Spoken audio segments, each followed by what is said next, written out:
Hey, welcome to Film Review.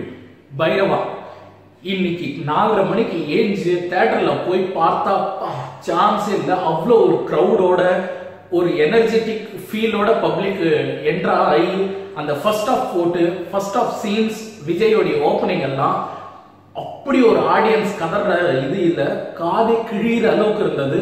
Plus அந்த opening சீன்ஸ்ல எடுத்த உடனே அவர் ஒரு கிரிக்கெட் மேட்ச் விளையாடுவாரு, சான்ஸே இல்லாத அளவுக்கு அவ்வளோ அழகான ஒரு சீன் கிரியேட் பண்ணிருக்காங்க. விளையாடலாமான்னு கேட்டிருப்பீங்க ட்ரெய்லர்ல அந்த விளையாடலாமான்றது தான் கிரிக்கெட்டை அவர் விளையாடலாமான்னு கேட்டது. பிளஸ் அந்த கிரிக்கெட் விளையாடுற நகைச்சுவையான ஒரு காமெடி ஆக்ஷன் அவ்வளோ அழகா அமைஞ்சிருக்கு. விஜய் ஃபேன்ஸ்க்கு இது ஒரு விஷுவல் ட்ரீட்டாவே இருக்கணும்னு சொல்லலாம். அதே மாதிரி ஃபர்ஸ்ட் ஹாஃபும் ரொம்ப அழகா போயிருக்கு, செகண்ட் ஹாஃபும் ரொம்ப அழகான ஸ்கிரிப்டா போயிருக்கு. இந்த படம் ஒரு சோஷியல் மெசேஜ் உள்ள சென்டிமெண்டா சொல்லியிருக்காங்க. இந்த படம் முழுக்க முழுக்க விஜயோடைய தோல்லே சுமந்து போயிருக்காங்க. சோ விஜயும் இந்த படத்தை ரொம்ப அழகா கச்சிதமா முடிச்சு கொடுத்திருக்காரு. என்ன இந்த சோஷியல் மெசேஜ்ல அடிக்கடிக்க பஞ்ச் டயலாக்ஸ் வருதுதான் கொஞ்சம் இதுவா இருக்கு. அதாவது ஒரு scene by scene, inch by சீனுக்கு ஒவ்வொரு தடவை விஜய் ஒரு டைலாக் சொல்றது. சில சீன்ஸ்ல ரொம்ப அழகா வந்திருக்கு, சில சீன்ஸ்ல ரொம்ப மாசான டைலாக்ஸா இருக்கு, சில சீன்ல கொஞ்சம் கீழே இருக்கிற மாதிரி இருக்கு. சோ இவ்வளோ பஞ்ச் டைலாக்ஸ் தேவையா, அதை கொஞ்சம் குறைச்சிருக்கலாமோன்ற ஒரு ஃபீல் வருது. அதுக்கப்புறம் எப்பவுமே விஜய்க்கு ஒரு வில்லனோட இருக்கிற ஆக்ஷன் சீன்ஸ் காம்பினேஷன்ஸ்ல ரொம்ப அழகா வரும். அதே மாதிரி இந்த படத்துலயும் ரொம்ப அழகாவே வந்திருக்கு.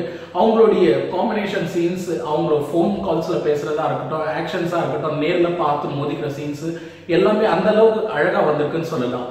அடுத்ததா கீர்த்தி சுரேஷ் அவங்களுடைய ஆக்டிங் பர்ஃபார்மன்ஸ் ரொம்ப அழகா பண்ணியிருக்காங்க. பல வருஷத்துக்கு அப்புறம் அவங்களுடைய ஆக்டிங் ஒரு ரொம்ப அழகான நேச்சுரலான ஆக்டிங்கா இருந்தது. பிளஸ் அவங்க பார்க்கறதுக்கு அழகாவும் இருந்திருக்காங்க.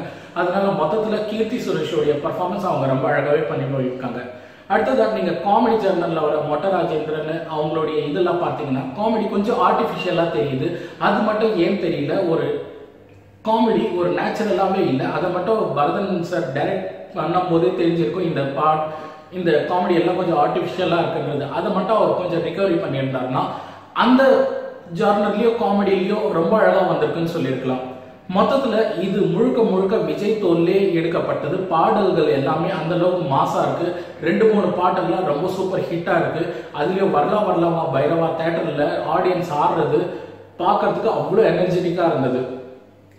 மொத்தத்துல இந்த படம் முழுக்க முழுக்க விஜயை நம்பி எடுத்து இந்த பொங்கலுக்கு விஜய்க்கு ஒரு சூப்பர் ஹிட் கொடுத்திருக்காங்கன்னே சொல்லலாம். என்னுடைய இந்த ரிவ்யூ உங்களுக்கு பிடிச்சிருந்தா கீழே லைக்ஸ் அண்ட் ஷேர்ஸ் பண்ணுங்க. என்னுடைய சேனல் நீங்க சப்ஸ்கிரைப் பண்ணலையா, சப்ஸ்கிரைப் பண்ணிக்கங்கன்னு கேட்டுக்கிறேன். நன்றி, வணக்கம். அரவிந்த்.